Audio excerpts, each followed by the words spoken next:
구독, 좋아요. 자, 이제 중동 문제로 넘어가 보겠습니다. 테헤란의 한번 상황을 살펴볼까요? 사진 한번 띄워주시겠어요? 필사의 대탈출 뭐 이렇게 지금 보여지고 있는데 영상 혹시 있습니까?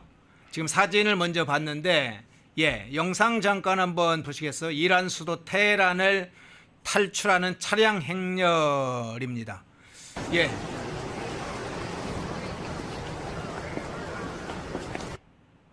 지금 이제 짧게 영상을 익명의 관계자가 찍어서 지금 공개를 한 상황인데, 테헤란을 탈출하는 차량 행렬이 지금 보여지고 있죠. 됐습니다. 사진들 한번 쭉 보여주시죠.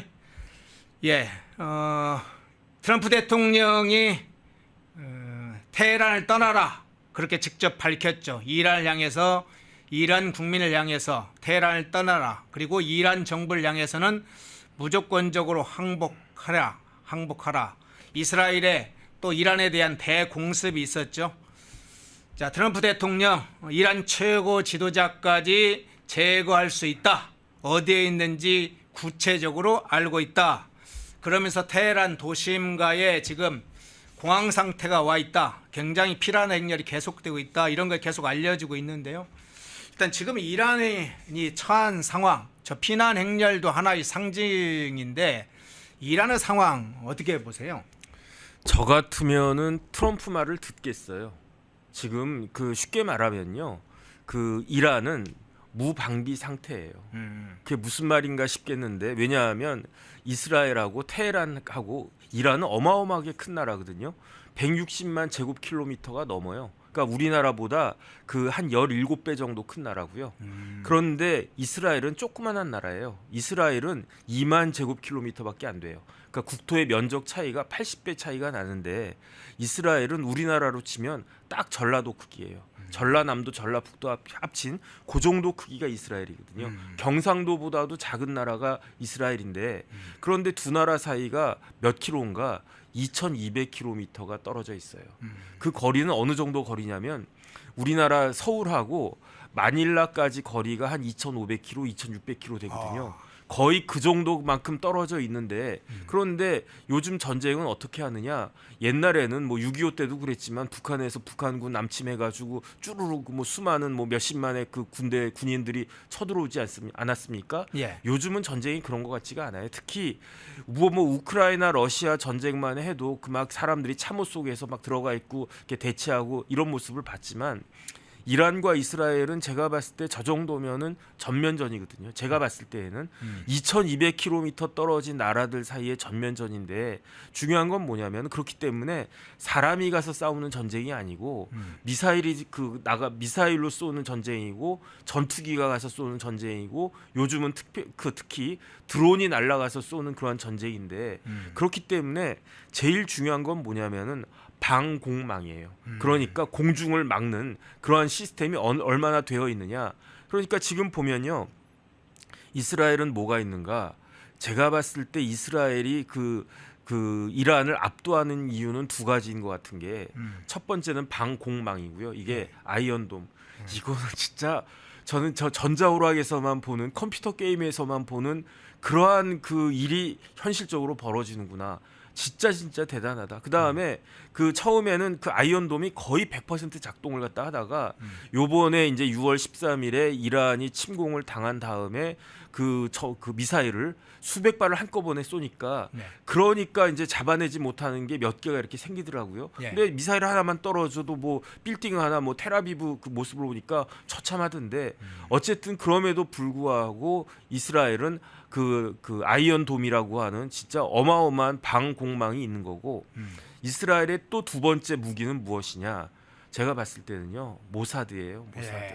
어마어마한 그런 조직인 것 같다, 그런 생각이 들고, 모사드에 대비했을 때 우리나라의 국가정보원은 과연 존재하는 것인가, 일단 그런 생각이 드는데, 우리나라도 그렇지만은 이란은 더 심각한 게, 이란의 정보기관 제가 잘 모르겠고, 더 심각한 건 뭐냐면요, 우리나라는 그래도 사드나 이렇게 천국이나 그런 어느 정도 이렇게 시스템이 어느 정도는 있습니다.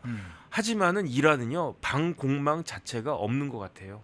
그러니까 저 이야기는 쉽게 말하면 이스라엘이 저기서 2,200km 떨어진 곳에서 미사일을 발사를 하면 속수무책으로 당할 수밖에 없다. 그러니까 테헤란도 그렇고 저기 이제 그 화살표 쭉 가 있는 데가 나탄즈 아닙니까? 예, 나탄즈가 그 이란의 핵시설 가장 오래된 핵시설이 있고 가장 중요한 핵시설이 있는 데가 저 나탄즈인데 저기도 그냥 속수무책 다 당하고 있고 그 다음에 그 나탄즈하고 테헤란 사이에 뭐가 있느냐 포르도가 있는데 저 포르도가 지금 이스라엘 이란 전쟁의 핵심적인 지역이다. 저는 이제 제가 이렇게 찾아보니까 딱 그렇게 되어 있는 것 같고요. 그러니까 쉽게 말하면은 이란은 버틸 수가 없어요. 버틸 수가 없고 이스라엘이 마음먹기에 따라 가지고 이스라엘이 그냥 계속 그 뭐 박살을 내겠다 그러면 당할 수밖에 없고 그러니까 이란이 하는 이야기는 지금 기껏 해가지고 하는 이야기는 뭐냐면은 그냥 그 뭐 이제 전쟁을 갖다가 공습을 중단 요청을 한 거예요.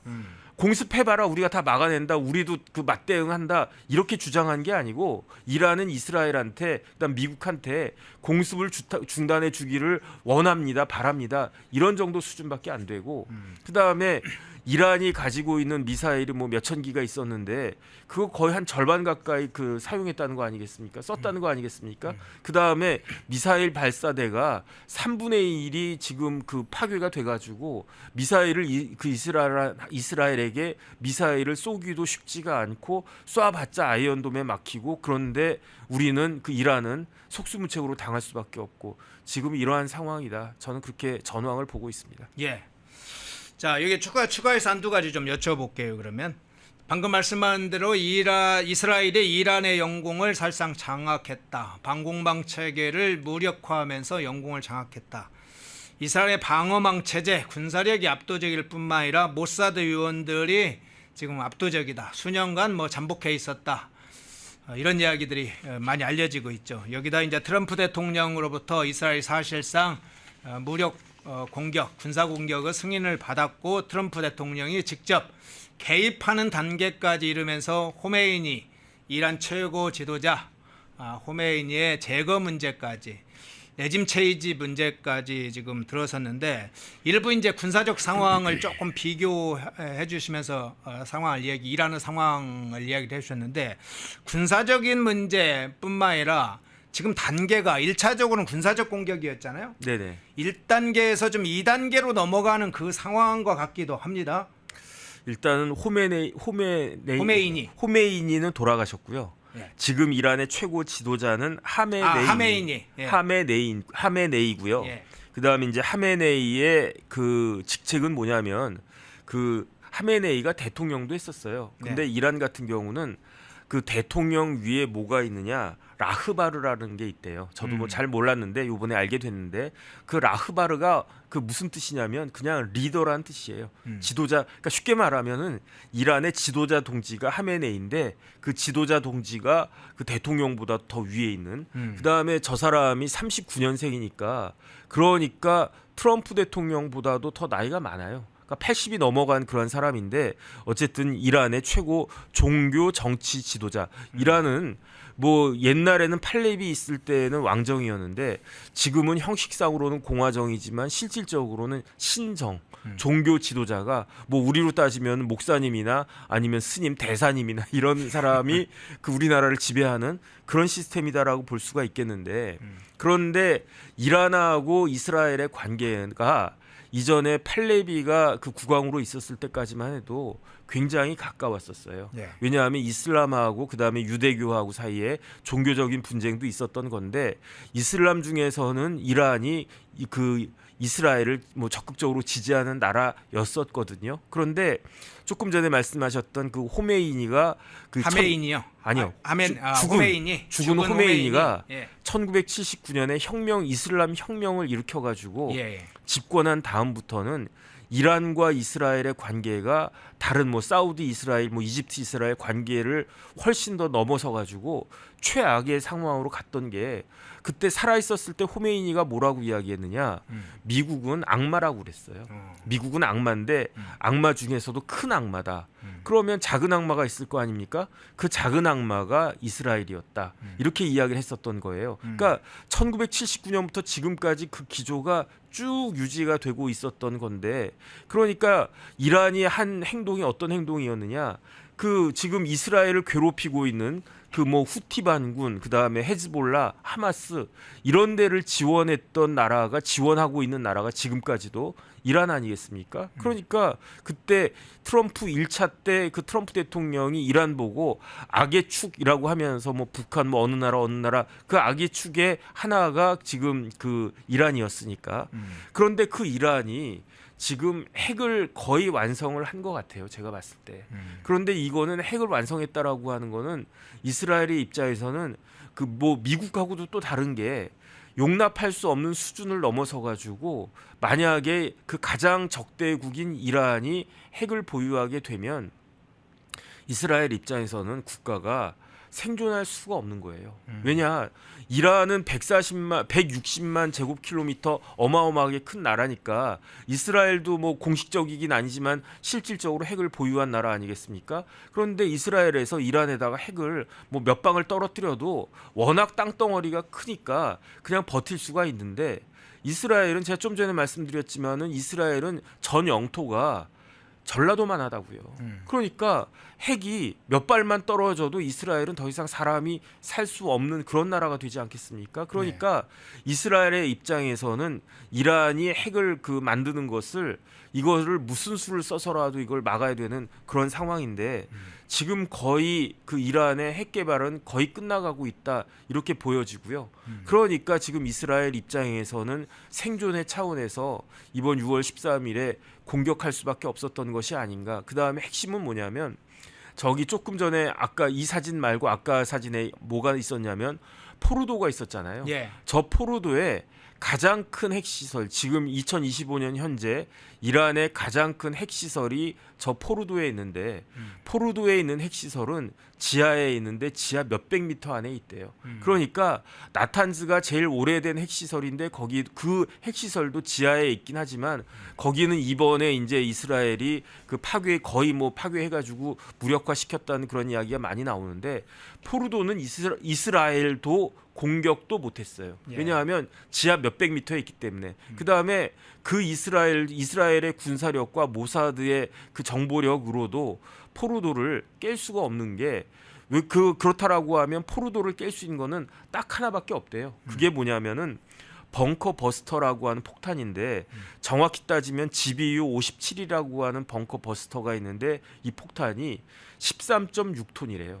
얼마나 무거운 거냐면 뭐 웬만한 전투기들은 싣지도 못하고 폭격기만 실을 수 있는데, 그 폭격기가 그 벙커 버스터 GBU 57을 실을 수 있는 폭격기가 그 전 세계에 딱 하나밖에 없는데, 그게 B2라고 하는 폭격기인데 그 B2 폭격기도 2개밖에 못 실는데요. 그러니까 양쪽 날개에다가 하나하나 해가지고, 왜냐하면 2개 실으면요 27톤이거든요. 이야. 그러면은 이게 뜨지도 못하는 거는 웬만한 비행기는. 그러네. 그래서 그런 것들을 그런 벙커 버스터로 그 타격을 해야 저 포르도의 지하 핵시설에 그 어느 정도 피해를 줄 수 있는데, 그래봤자 저 벙커 버스터도 지하 뭐 한 번 딱 그 쏘면, 한 번 이렇게 폭탄을 갖다 그 떨어뜨리면은 그 지하에 뭐 지하 한 60m 정도까지밖에는 이게 그 효력이 없는데, 그러니까 지하 뭐 예컨대 600m 밑에 있다 저 핵시설이, 그러면 똑같은 장소에다가 저 벙커버스터가 10개가 거의 순차적으로 딱딱딱 떨어져야 지하 600m에 있는 핵시설이 파괴된 뭐 그런 이야기가 지금 나오고 있는 거거든요.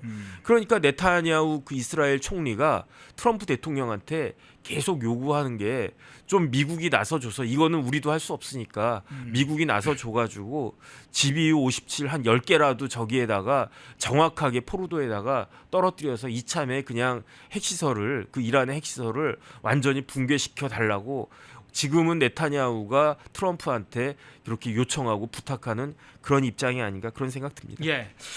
네타냐후 총리의 이야기가 나왔으니까 그 문제도 한번 여쭤볼게요. 지금 네네. 미국과 이스라엘의 관계 뭐 미국의 동맹 관계들이 있죠. 영국 뭐 우리도 이제 동맹 관계이긴 하지만 영국과 이스라엘은 다른 나라와 비교할 수 없는 동맹, 미국 차원에서는 동맹 중에 동맹이죠. 이스라엘과의 동맹은 사실상 우리보다 훨씬 높은 급의 동맹이라고 볼 수 있는데 이 국가 간의 이제 관계뿐만 아니라 국가 지도자가 어떤 관계를 맺느냐 이런 문제도 트럼프 1기 대통령과 시기에 트럼프 대통령과 네타냐후 총리와 관계를 보면 알 수 있는데 트럼프 대통령과 네타냐후 총리 관계 이번 이제 네타냐후 이란 공격에 대한 좀 배경에도 이게 작동했을 것 같은데 그 부분은 어떻게 보세요? 글쎄요, 이번 일이 있고 난 다음에 제가 뭐 이전에는 뭐 네타냐후가 총리다 그 정도만 알고 있었는데 어떤 사람인지 궁금해서 제가 한번 찾아봤거든요. 그런데 대단한 사람이에요. 일단은 트럼프하고 네타냐후가 나이가 비슷해요. 예. 네타냐후도 1949년생이더라고요. 그러니까 조금 전에 봤던 하메네이는 39년생이니까 10살 위인데 트럼프 대통령이 46년생이거든요. 그러니까 만 79세예요.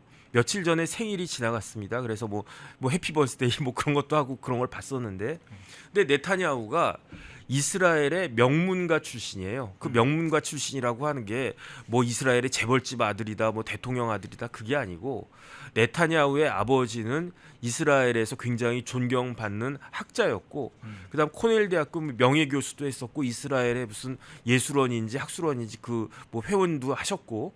그런데 더 그 네타냐후 집안이 명문가라고 이스라엘에서 인정받을 수밖에 없는 게 뭐냐면은.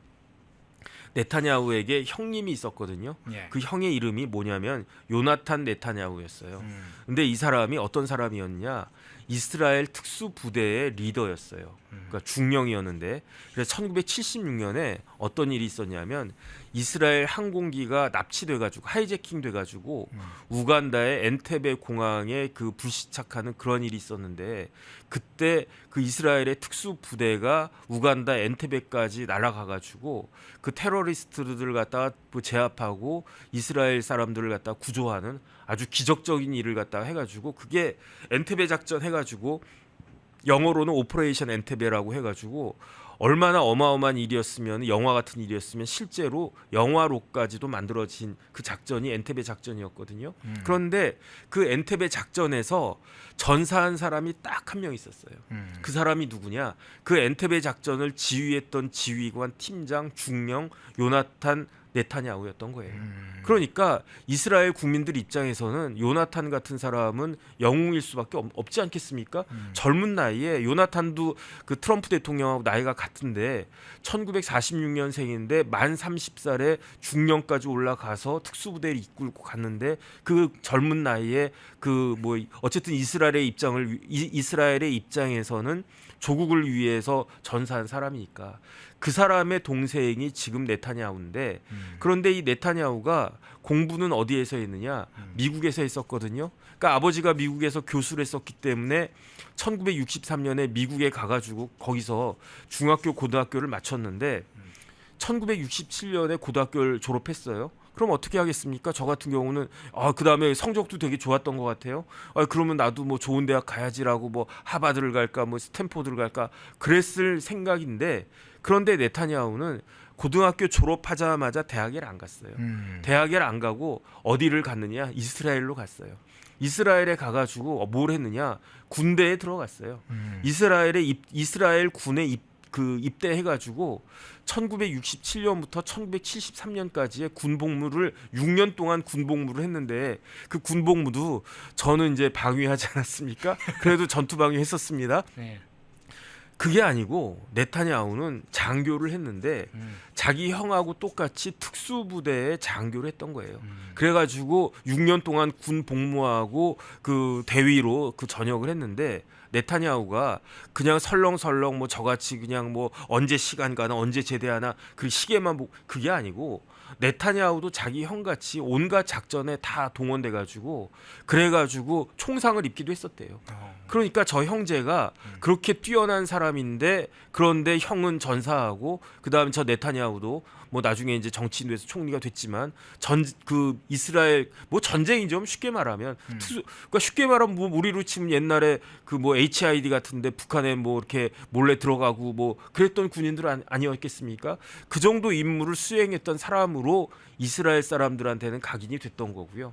그 다음에 저 네타냐후가 전역한 다음에 조금 늦게 대학에 들어가는데 어느 대학을 들어가냐면 MIT를 들어가요. 그다음에 이제 MIT에서 건축학과를 졸업했는데 MIT도 뭐 저같이 뭐 4년 저는 대학을 7년 다녔거든요. 대학을 2번 다니느라고 7년을 다녔는데 편입해서 다니느라고 네타냐후는 조기 졸업했어요.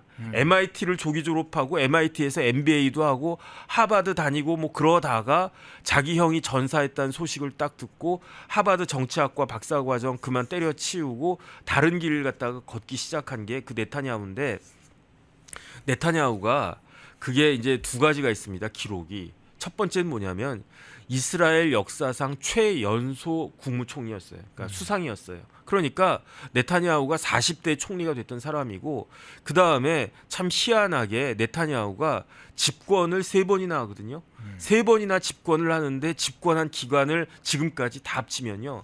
17년도 넘어가요. 그러니까 이스라엘 역사상 그 가장 오랫동안 집권했던 사람이 저 네타냐후 총리인데 그런데 제 생각에는 그 네타냐후가 그 MIT 나오고 막 그랬기 때문에 그 다음에 트럼프 대통령도 대학 들어가기 전에 군사학교 다녔었잖아요. 그러니까 두 사람이 굉장히 강골이고 성향도 비슷하고 네타냐후는 그 뭐 미국에서 오랫동안 살았기 때문에 영어가 뭐 거의 뭐 네이티브하고 똑같고 그 다음에 굉장히 머리 회전도 빠른 사람들이고 그 다음에 캐릭터도 강하고 그러니까 1980년대부터 네타냐후하고 트럼프는요. 1980년대부터 40년 동안 브로맨스였던 것이다. 이걸 그다음에 그 사이에 지금 뭐 약간 뭐 관계가 틀어졌다 만다 이런 이야기가 있긴 했지만 두 사람이 안 사이는 한두 해가 아니고 40년 넘는 기간 동안에 잘 아는 그냥 뭐 친구 같은 그런 사이이다. 그런 네타냐후이기 때문에 이번에 이란 공격할 때 트럼프하고도 사전에 커뮤니케이션은 충분히 있지 않았을까 저는 그런 생각이 들고요. 그래서 개인적으로는 이렇게 어마어마한 공격을 이스라엘이 이란한테 퍼부었기 때문에 그렇기 때문에 간단하게 끝낼 수 있을까 저는 그런 생각이 들고 그 다음에 이제 트럼프가 무조건적인 항복을 그 이야기했단 말이에요. 그 CNN 제가 딱 쳐서 들어가 보니까 이렇게 나와 있어요. Unconditional Surrender 이렇게 명확하게 일면 탑으로 대문자가 딱 나와 있는데 그렇게까지 이야기했는데 지금 전쟁이 흐지부지 끝날 수 있을까 더 확전되는 거 아닐까 그런 우려 같은 것들이 지금 생기는 게 사실입니다. 예. 이스라엘과 이란의 지금 전쟁은 두 국가의 정쟁에서 그칠지 아니면 이란의 판도를 중동의 판도를 완전히 바꿀지 이란이 붕괴되면 이란 체제가 붕괴되면 중동의 상황은 완전히 바뀌게 됩니다. 그간에 이란과 사우디 물론 이제 튀르키예 여러 가지 한두 개 국가가 더 있습니다만 중심적인 이슬람 국가로서 대표적인 이란과 사우디가 시아파와 수니파를 이끄는 두 개 국가였죠. 이란 체제, 신정 체제가 무너지면 중동 체제 자체에 큰 변화가 오죠. 그러면 국제 정세에 큰 변화가 옵니다. 여러 이제 좀 확인할 내용이 있는데 좀 시간상 중동 문제는 여기까지 일단 좀 마무리 짓고요. 국내 정치로 돌아와 보겠습니다. 자, 이재명 측과 김어준 측의 갈등이나 권력 투쟁이 시작됐다. 이게 우파에서 나온 게 아니라 민주당 내에서 지금 나온 얘기입니다. 그 문제 한번 좀 살펴보겠습니다. 지금 민주당 당대표로 두 사람이 지금 출마를 하거나 준비를 하고 있죠. 정청래 의원은 이미 출마 선언을 했고요. 박찬대 원내대표 아직 원내대표 임기가 조금 남았습니다. 며칠. 곧 원내대표를 임기가 끝나면 대표 출마를 당대표 출마를 할 거다 이렇게 알려졌는데 박찬대 의원 지지층과 정청래 의원 지지층 간에 충돌이 시작됐다는 주장이 나왔어요. 그런데 두 사람의 지지층 문제가 아니라 이재명 지지층과 김어준 지지층 간의 대결 구도로 가고 있다 이런 얘기가 나오는데 이걸 누가 얘기를 했느냐? 서용주 전 민주당 상근 부대변인이 직접 공개적으로 이야기를 했습니다. 어제 이제 채널A 라디오 정치 시그널에 나와서 당내 권력 투쟁이 진행되고 있다. 이재명 대통령 지지층과 김어준 지지층의 대결 구도가 되고 있는데 그게 이재명 지지층은 아무래도 박찬대 의원이 훨씬 더 가까운 거리에 있으니까 박찬대를 지지하고 있고 김어준 지지층은 정청래를 지지하고 있다. 뭐 이런 식의 이제 구체적인 이야기를 좀 했어요. 상당히 세게 붙고 있다. 이런 얘기했는데 이 내용 어떻게 평가하고 또 배경은 어떻게 보세요? 일단은 먼저 말씀드릴 거는 저는 민주당 내 역학 관계에 대해서는 아는 바가 별로 없어요. 예. 그다음에 예. 더 중요한 건 뭐냐면 관심은 더 없어요. 더 없어요? 예. 그러니까 뭐 제가 그 드리는 말씀은 그냥 그 개인적인 뇌피셜이다 이렇게 감안하고 들어주시면 될 것 같은데 일단은 민주당의 원내 대표가 그 선출이 됐어요. 서영교 의원하고 김병기 의원하고 붙었는데 그런데 김병기 의원 관련해서 이런저런 뭐 국정원 뭐 아들 관련해 가지고 그 논란이 있었는데 그럼에도 불구하고 서영교 의원이 탈락하고 김병기 의원이 이제 원내 대표가 되는 겁니다. 그다음에 이제 남는 건 뭐냐면은 더 중요한 당 대표가 되는데 전 뭐 사실 뭐 별 관심 없었지만 뭐 누가 되든 되겠지 이렇게 생각을 했는데 서용주 대변인 저도 잘 알거든요. 방송 뭐 이거 여기저기서 많이 같이 했던 그 분이라 그다음에 서용주 대변인 그 쭉 이야기하는 거 들어보니까 굉장히 민주당 내 그 사정에 대해서 잘 아는 사람이구나 저는 그런 느낌을 받았는데 그 서용주 대변인이 당 대표 관련해서 박찬대 뭐 그다음에 정청래 이런 이야기를 하면서 뜬금없이 이재명 그다음에 김어준 이런 그 사람들의 이름이 딱 나오길래 저도 흥미롭게 봤다 일단 그런 생각은 드는데 사실은 전 요번에 당대표로 민주당 당대표로 지금까지는 이 민주당의 대표가 누구였느냐 이재명 대통령이었단 말이에요. 그런데 이제 이재명 대표가 대통령으로 올라갔으니까 당대표 자리가 비어있는 거 아니겠습니까? 뭐 누가 나오나 관심도 없어가지고 누가 나오나 뭐 몰랐는데 어쨌든 지금 보니까 정청래 의원하고 박찬대 원내 대표죠. 예. 그러니까 두 사람이 나온다 그 이야기를 그 저도 이제 처음 알았고 그리고 난 다음에 그 박찬대는 그 이재명 대통령이 밀고 정청래는 김어준 씨가 밀고 뭐 이렇단 이야기 아니겠습니까? 그래서 저는 흥미롭게 일단은 봤고 거기에 대한 정보는 저는 전혀 없었는데 서영주 대변인의 이야기를 듣고 아 그런가 보다라고 생각을 하면서 곰곰이 생각을 해보니까 이게 그 당대표라고 하는 자리가 어떤 자리인가 누가 당대표 되느냐가 굉장히 의미가 있겠구나 하는 생각이 지금 들기 시작하는 거예요. 왜 그런가? 지금 대통령 취임한 게 6월 3일, 4일 뭐 이때 아니겠습니까? 예. 그럼 오늘이 6월 19일이니까 이재명 대통령 임기 시작한 지 아직 이제 한 2주밖에는 안 됐단 말이에요. 그런데 만약에 당대표로 정청래 의원이 법사위원장이 당대표가 되면 이건 어떤 의미가 있는가? 정청래 그 후보는 뭐 정청래 법사위원장 이제 그만뒀으니까 뭐 그냥 의원이라고만 하겠습니다. 정청래 의원이 당대표가 되면요. 이 정청래 의원은 차기를 노릴 수 있는 사람 아닌가 저는 그런 생각이 들어요.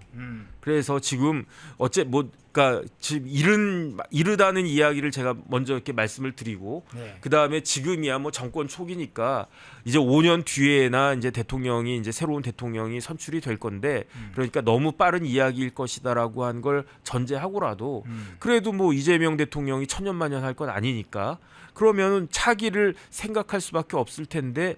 차기에 들어갈 수 있는 사람이 차기로 생각할 수 있는 사람이 제일 먼저 생각나는 사람은 저는 김민석 총리 후보자거든요. 그다음 뭐 국무총리까지 만약에 된다라고 하면 그리고 난 다음에 뭐 서울시장을 한다든지 뭘 한다든지 하면은 5년 뒤에 있을 그 대통령 선거에서 그때 뭐 제일 유력한 주자 중에 한 명이 되지 않을까? 그다음에 또 몇 명 꼽으라고 하면 그 중에 한 명으로 정청래 그 의원이 충분히 들어갈 수 있지 않을까? 캐릭터도 그렇고 그런 생각이 드는 거죠. 그런데 그 정청래 그 의원을 김어준 씨가 그 뭐 지지하고 있다? 이렇게 되면은 이거는 뭐 그럴 수 있겠구나. 그런데 박찬대 그 원내대표 같은 경우에는 이재명 대통령 그 당대표 할 때 당대표 밑에 원내대표 했던 그 콤비였잖아요.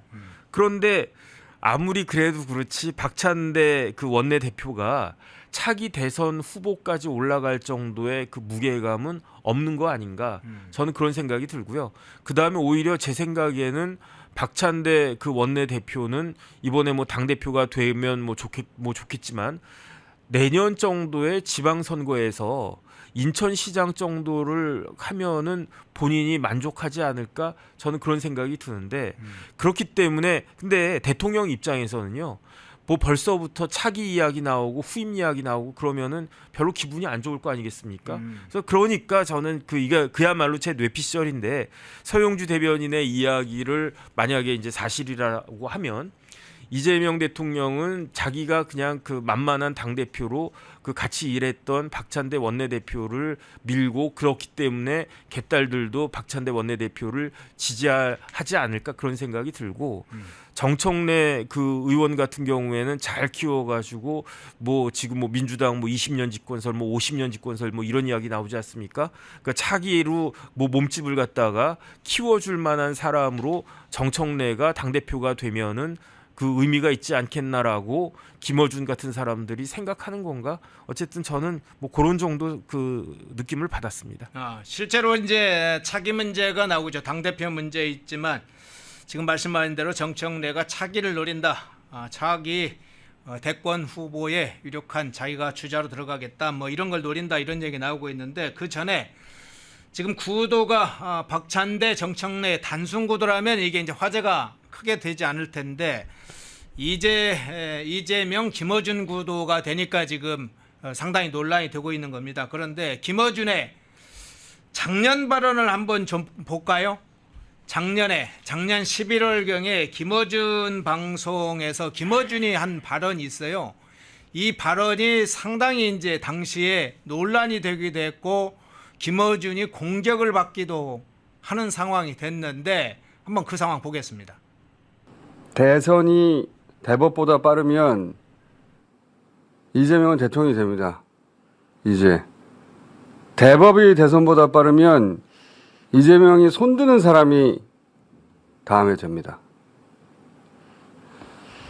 왜냐하면 이재명 대표는 이제 개인 이재명을 넘어서 하나의 도구가 됐어요. 역사의 도구가 됐다. 개인적으로는 참 힘들 것 같은데 할 수 없죠.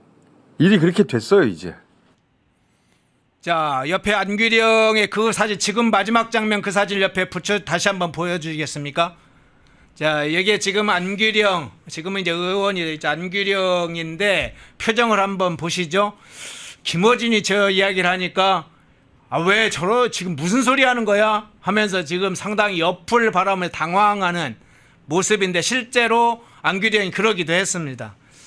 그러니까 요약하면 이렇습니다. 작년 11월 18일이니까 한참 이 대통령이 사법 리스크에 휘말려 가지고 사실상 정치권에서 떠나야 될 피선거권이 박탈되는 것을 포함해서 정치 생명이 끝나는 그 시기에 지금 김어준이 이제 대선보다 대법이 빠르냐 또는 대법이 대선보다 빠르냐 이거에 따라서 어떻게 된다 하면서 뒤에가 문제가 됐던 거죠. 이재명은 이제 하나의 도구다. 역사의 도구에 불과하다. 할 수 없지만 일이 그렇게 됐다. 이재명은 이제 갖고 역사의 도구, 새로운 역사의 도구를 찾을 필요가 있다. 뭐 이런 문제가 이제 이런 어떤 취지로 이야기를 했죠. 혹시 김용민 의원 페북 글 있습니까? 이미지에 김용민 의원 페북에 올라온 글 없나요? 예. 없으면 그냥 넘어가겠습니다. 그래서 당시에 저 글을 보고 김용민이 아주 격하게 반응했습니다. 뭐라고 얘기했냐면 촌장님, 추장님 지금 무슨 얘기하는 거냐 하면서 격하게 발언하고 강성 지지층이 거세게 당시에 반발을 했어요. 이때 이런 얘기가 있었습니다. 이때 혹시 저 이제 기억을 아마 하실 텐데 네네. 이때 이재명 측과 김어준 측이 상당히 심정적으로나 정치적으로 멀어졌다. 뭐 이런 이야기도 좀 있어요. 근데 어쨌든 확실한 거는 팩트 체크를 하면 팩트 체크. 대법이 대선보다 빨랐어요. 예. 그러니까 대법원 판결이 먼저 나왔는데 예. 그럼에도 불구하고 이재명 당대표가 민주당 대표가 대통령이 된 거죠. 그러니까 저는 대법원이 어정쩡하게 포지션을 취했기 때문에 이런 일이 벌어졌다. 그래서 저도 그때 이제 어떻게 생각을 했었느냐, 파기환송은 하지 말고 그냥 아예 밀어줄 거면 상고 기각을 하든지, 그다음에 아예 그야말로 법대로 생각을 하면서 내가 이걸 하기 위해서 대법원장이 됐고 이걸 위해서 내가 지금 대법관이다, 그러한 용기가 있었다라고 하면 파기 자판을 했었어야지. 만약에 파기 자판을 했었으면 그러면 김어준 씨가 이야기한 것과 같은 그러한 일이 벌어지지 않았을까, 저는 그런 생각이 들고요. 예. 어정쩡했기 때문에 가장 나쁜 결과가 결과적으로는 초래된 거 아닌가, 좀 안타까운 그런 마음이 있습니다. 예. 그런데 김어준 씨가 저런 이야기 했을 때도 이미 민주당에선 뭐라고 이야기했느냐, 민주당은 일극 체제라고 그랬어요. 일극 체제. 한 명밖에 없다고 그랬어요. 그러니까 지금 뭐 이란처럼, 뭐 이란의 하메이니처럼, 그 쉽게 말하면 리더, 최고 지도자 동지밖에 없는 그러한 정당이 민주당이었다, 그렇게 이야기를 했는데, 심지어 어떤 이야기 있었습니까?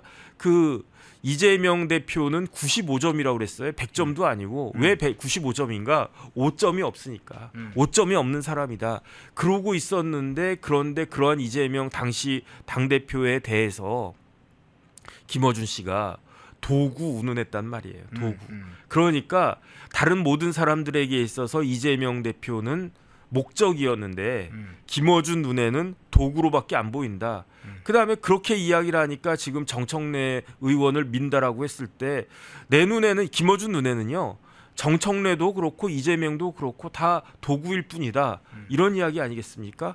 그게 김어준 씨의 이제는 여권이 된 겁니다. 옛날에는 야권이었지만 김어준 씨의 여권 내에서 위치가 얼마나 대단한 것인가, 저희 같은 사람들은 실감도 못할 정도로 어마어마한 그러한 위치를 김어준이 차지하고 있다, 저는 다시 한번 그 생각을 하는데, 그런데 저 이야기 나온 게 작년이었잖아요. 예. 그런데 작년하고 지금은 완전히 다른 상황입니다. 그러니까 이재명 대표가 당대표였던 거하고 이재명 대통령이 된 거는요, 하늘과 땅 차이 같은 그러한 그 차이가 있는 것이다, 저는 개인적으로 그런 생각을 하고, 그렇기 때문에 그 이재명 그 당대표하고 그 제1당 대표하고 대통령하고는요, 권력의 차이가 하늘과 땅 차이 아니겠습니까? 지금 그런 그 세상이 되어 버렸다. 그래서 지금 뭐 김어준 씨가 얼마나 더 비슷한 이야기를 계속 할 수 있을지는 모르겠지만, 적어도 이제 정권 이제 절반 넘어가서 뭐 레임덕 이야기 나오고 뭐 그런 이야기 나오기 전까지는 지금 김어준 씨도 말을 조심할 수밖에 없는 그런 상황이 될 수도 있지 않을까, 그런 생각 듭니다. 예. 제가 아까 여기 댓글 보니까 이야기 중에 좀 잘못 발언한 게 있네요. 안규령은 의원이 아닙니다. 이번 총선 때, 아니죠, 이제 작년 총선 때 도봉갑인가요? 김재섭 의원하고 경쟁을 해서 김재섭 의원이 제 기억에 한 1000표가 조금 넘게 이긴 걸로 알고 있습니다. 그래서 김재섭 의원이 의원이고 안규령은 의원이 아닙니다. 제가 안규령을 의원으로 한 건 수정하겠습니다. 김재섭 의원께 죄송합니다. 김재섭 의원이 의원인데 그 지역에 안규령을 의원이라고 했으니까 그건 수정을 하겠습니다. 자, 김어준, 정청래 이 관계가 참 오래전부터 뭐 또 다른 인물도 좀 있습니다. 이제 몇 사람들이 낙곰수부터 해서 인연이 있는 걸로 아는데, 이제 이 관계도 그렇고, 실제 김어준이 적극적으로, 만일 이 정치적 팬덤이 상당한데 김어준이 적극적으로 정청래를 사실상 지금보다 더 강도 있게 밀면 민주당 당대표 선출 실제 영향이 있을까요? 어떻게 보세요? 글쎄요, 뭐 영향이 있을 수는 있겠지만, 그런데 정치 역사를 쭉 돌이켜 보면 네. 대통령 취임했을 때 그때 그 당대표, 그 여당의 대표는 대통령이 결국은 결정해 주는 거 아니겠습니까? 뭐 멀리 볼 것도 없어요. 윤석열 대통령 그때 대통령 됐을 때 그때 여당 국민의힘 대표가 당대표가 누구였습니까? 이준석 대표였었잖아요. 그런데 뭐 이준석 대표 어떻게 됐었습니까? 대통령이 좀 불편하다, 다른 사람 나랑 같이 일하는데 편한 사람이 좋겠다라고 하니까 알아서 뭐 그때 여당에서 이렇게 쫙 정리해가지고 그때 김기현 대표가 당대표 됐었나요? 뭐 그런 일이 있지 않았는가? 여당은 그 지금 그 민주당은 그 김어준이라고 하는 무시할 수 없는 그런 존재가 있기는 하지만, 그렇다라고 하더라도 지금은 권력이 그래도 대통령이 훨씬 더 세지 않나, 그런 생각이 들고요. 그 다음에 어쨌든 그 김어준 씨나 이재명 대통령이나 뭐 결국은 생각이 비슷한 분들 아닌가 그런 생각이 드니까 뭐 알아서 민주당 내에서 조정이 되지 않을까 그런 생각이 들고 그 다음에 벌써부터 그 뭐 여당 내에 권력 투쟁이 벌어지기엔 너무 이른 시점이다 그런 느낌이 듭니다. 예. 자, 박찬대, 정청래 당대표 경쟁 구도에서 이재명, 김어준 이 사람들이 나와서 그 부분 내부의 민주당 내부의 권력 투쟁 갈등 뭐 이런 양상이 민주당의 관계자로부터 나와서 그 상황 좀 살펴봤습니다. 자, 다른 주제 김민석 문제는 한번 잠깐 짚고 넘어가야 되겠죠.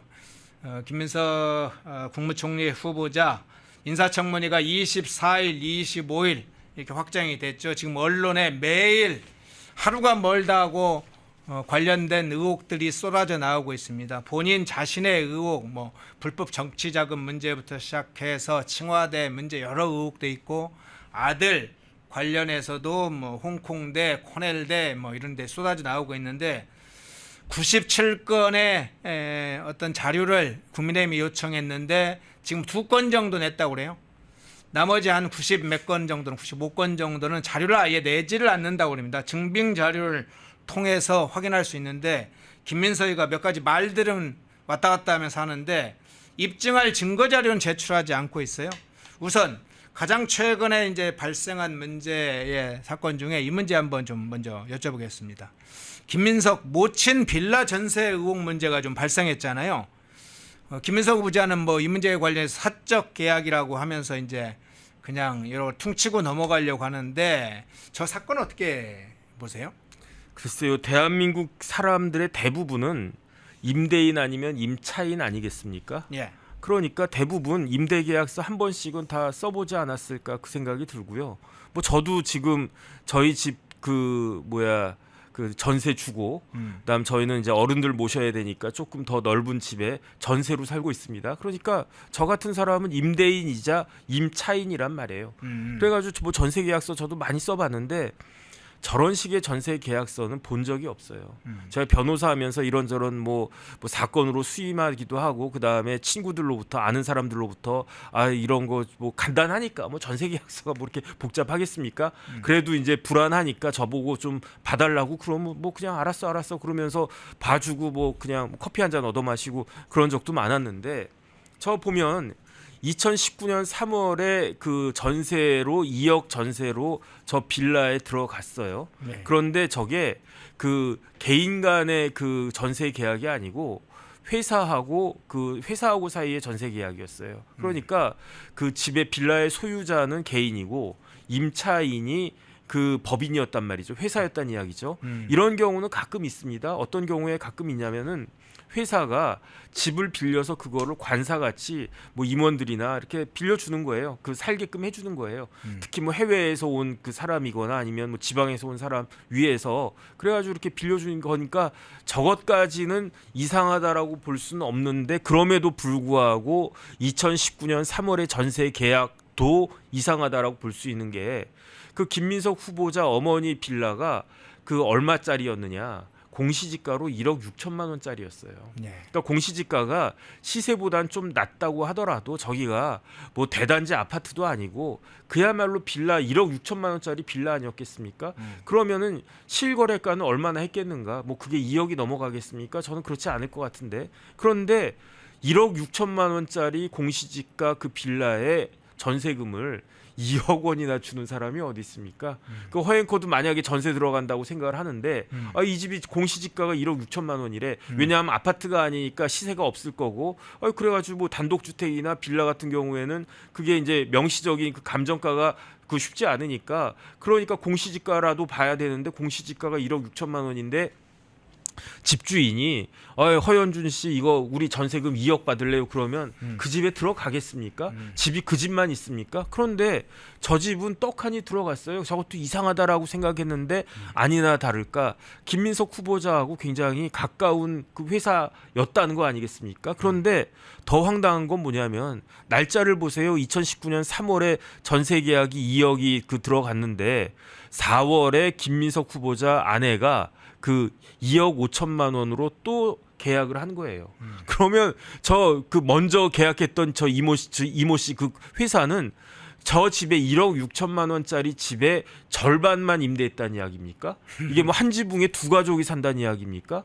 그 다음에 어떻게 1억 6천만 원짜리 그 집에 공시지가 1억 6천만 원짜리 집에 전세금이 4억 5천만 원이 될 수 있는가? 저거는 저는 태어나서 저런 계약서는 처음 본다 그 생각이 들고 그 다음에 2019년 3월에 전세 계약이 있었는데 그 계약 기간도 또 이례적이에요. 원래 계약 기간이 원칙적으로는 2년이고 그 다음에 임차인이 마음만 먹으면 주택임대차보호법 같은 거 이제 개정돼가지고 문재인 정권 때 개정돼서 더 오랫동안 그냥 그 뭐 머물러 있을 수 있게끔 그렇게 개정되지 않았습니까? 그런데 전세 기간을 딱 1년만 잡았어요. 그래서 그것도 좀 이례적이긴 한데 뭐 회사니까 뭐 그럴 수 있겠다 이렇게 이해할 수 있는데 제 생각에는 저 김민석 후보자 그 어머니 빌라 관련한 의혹의 핵심은 어디에 있는가?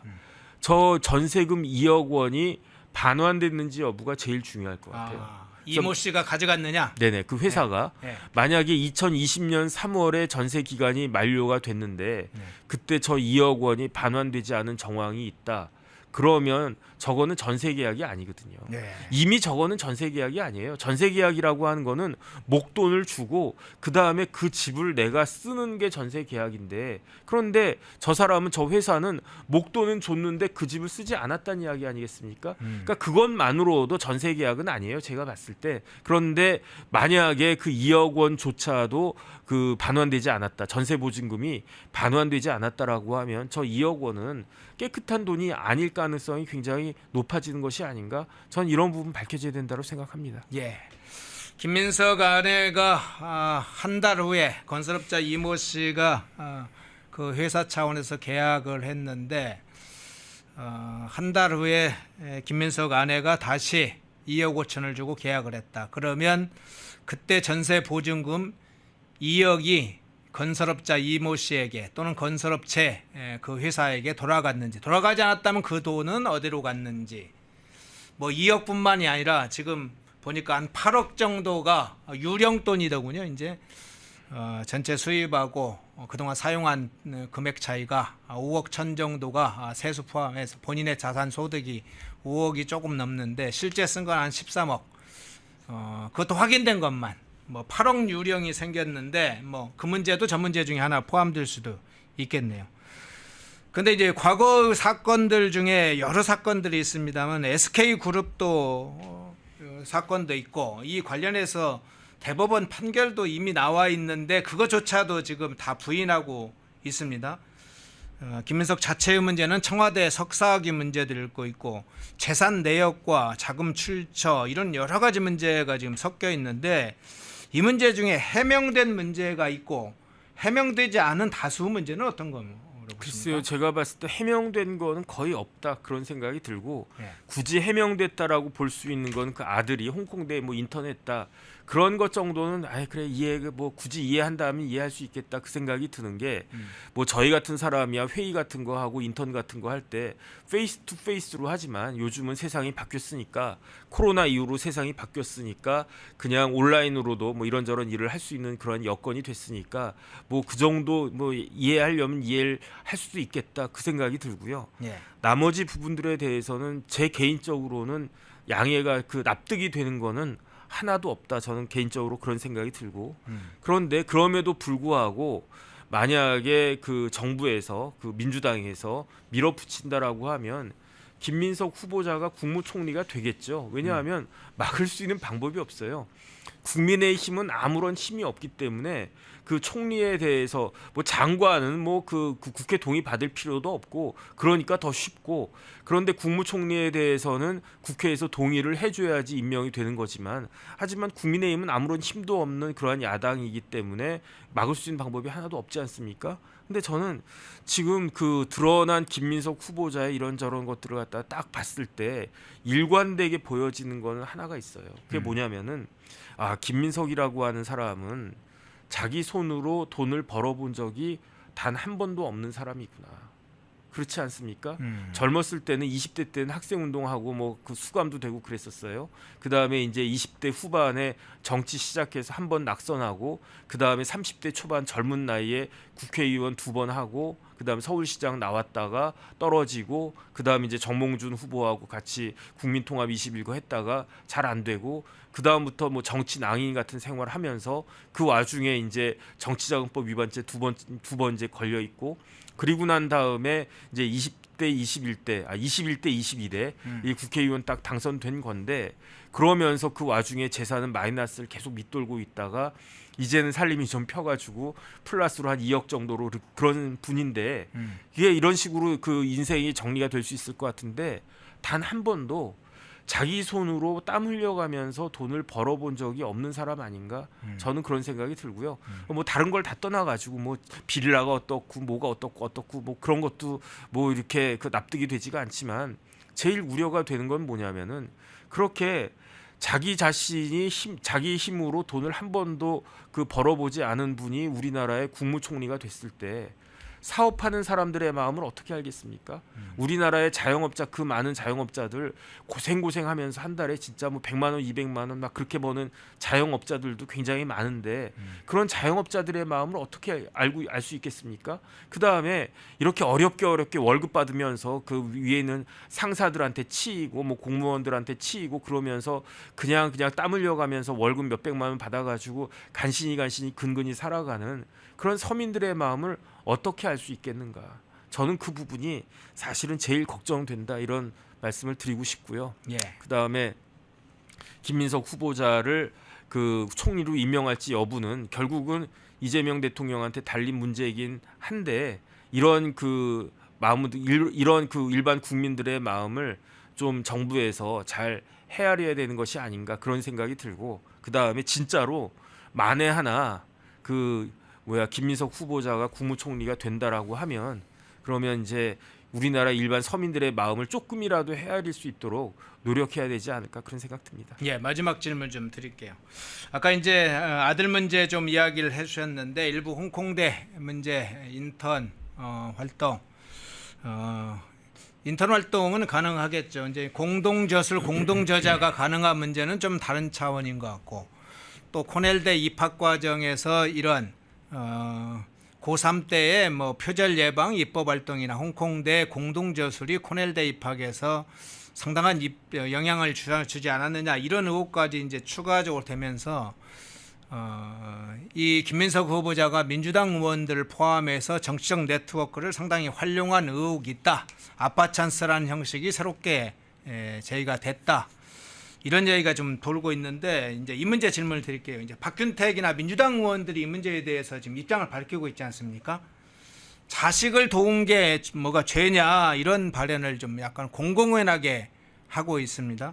이 문제는 이미 과거에 조국 사태를 겪으면서 여러 가지 입시비리라든가 편법 입학이라든가 뭐 여러 가지 문제가 제기됐을 때 우리 사회에 이미 공분이 확산이 됐고 특히 청년 세대들에게 있어서는 상대적 박탈감 공정성 상실 이런 문제가 상당히 분노를 일으키면서 진행이 됐었는데 지금 동일한 뭐 사안일지 사안 자체는 좀 다릅니다만 이 입학 문제라든가 여러 가지 문제에 있어 불공정성이나 아빠 찬스 문제가 제기되는데 민주당 의원들이 그냥 입을 닫고 있든지 그런 게 좋지 않을까 생각이 드는데 이런 방식의 반응 어떻게 보세요?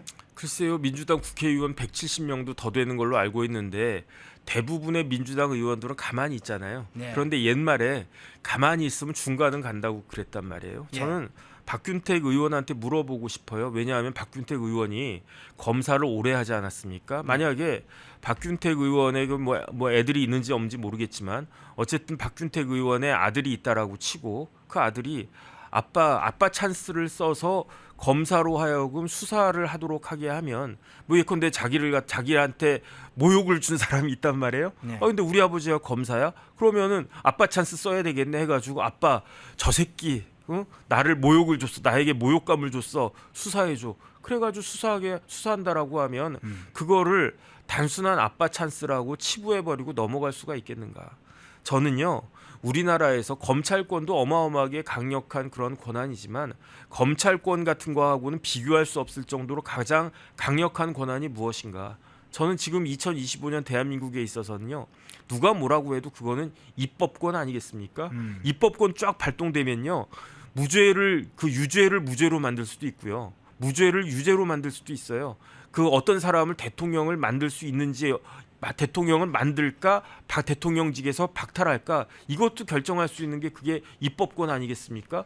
그런 어마어마한 입법권이 아빠 찬스로 인해 가지고 남용된 거 아닌가? 저는 이거는 굉장히 심각하다는 그런 생각이 드는데, 저 같은 사람만 심각하다고 생각을 하고 진짜로 그 국회에서 입법권을 막 휘두르고 있는 국회의원들은 저 정도는 그냥 단순한 아빠 찬스로 치부해 버릴 수 있다라고 보는 건지 저로서는 진짜 납득이 되지가 않습니다. 예. 일부 중동 문제에서부터 국무부부터 이야기를 했군요. 국무부 유학생 비자 발급 문제부터 중동 문제, 김어준 문제, 김어준 그리고 김민석 문제까지 좀 살펴봤습니다.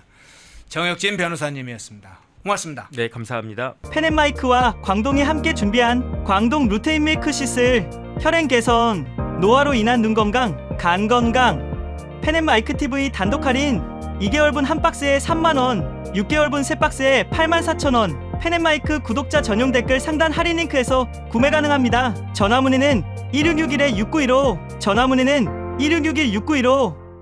펜앤마이크와 광동이 함께 준비한 광동 면역보감 데일리 스틱 2024년 건강기능식품 대상 높은 흡수율, 휴대와 섭취가 간편한 스틱형 펜앤마이크 TV 단독 할인 1개월분 한 박스에 33,000원, 3개월분 세 박스에 9만원. 펜앤마이크 구독자 전용 댓글 상단 할인 링크에서 구매 가능합니다. 전화 문의는 2661-6915, 전화 문의는 2661-6915. 펜앤마이크와 광동이 함께 준비한 광동 혈당혈압 콜레스테롤 케어 솔루션 식후 혈당 상승 억제, 체지방 감소, 혈중 콜레스테롤 개선, 높은 혈압 감소. 펜앤마이크 TV 단독 할인 1개월분 한 박스에 25,000원, 3개월분 세 박스에 66,000원. 펜앤마이크 구독자 전용 댓글 상단 할인 링크에서 구매 가능합니다. 전화 문의는 1661-6915, 전화 문의는 1661-6915. 펜앤마이크에서 추천하는 영상도 보고 가세요.